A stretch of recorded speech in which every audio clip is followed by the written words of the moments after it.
entra nos capítulos que é super legal. E na parte, porque eu achei que o livro tem esse balanço entre, justamente por isso que o título é muito interessante, que é entre a pose e a vida do próprio escritor. Então, na última parte que eu falei que é interessante, é a história do Mário, né?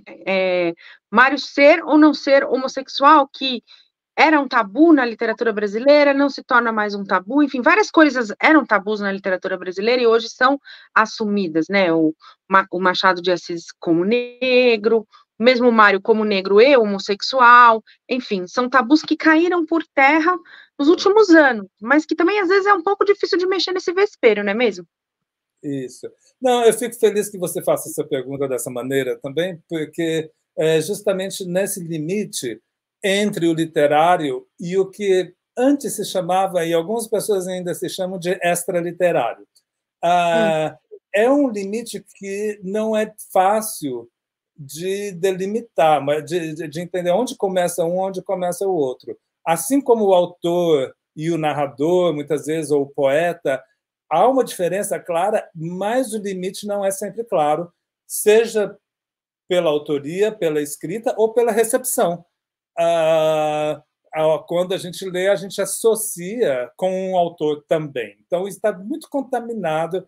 E é uma questão que eu venho discutindo e talvez brigando um pouco com certos críticos desde o meu livro anterior, que é A Violência das Letras, onde, principalmente num capítulo onde eu falo sobre o Raul Pompeia, porque essa discussão em relação ao Raul Pompeia, ela aparece muito tempo. O Roberto Schwartz fazia uma crítica do que se chamava, então, na época, o biografismo, essa questão.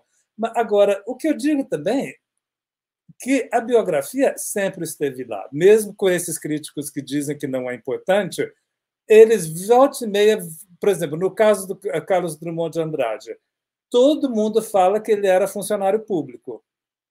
Por que funcionário público pode e a sexualidade não pode? Tudo é questão biográfica, mas ninguém nunca reclamou do funcionarismo público do Drummond ou de outros escritores. Então, mas quando vida, gente... por exemplo, da vida da Clarice Lispector nos jornais e revistas. Todo mundo fala, né, mas não pode falar da sexualidade dos escritores. Interessante, né?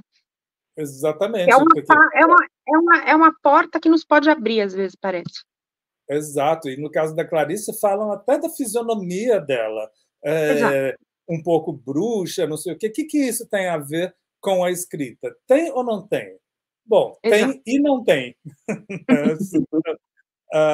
Então, é uma questão que eu acho que eu gosto de provocar um pouco, porque e tentar misturar um pouco essa questão sem simplificar ao mesmo tempo. Ou seja, eu tenho plena consciência de que o narrador não é o autor exatamente, mas não estão também não são independentes como às vezes nós queremos separar, porque isso seria impossível, certo?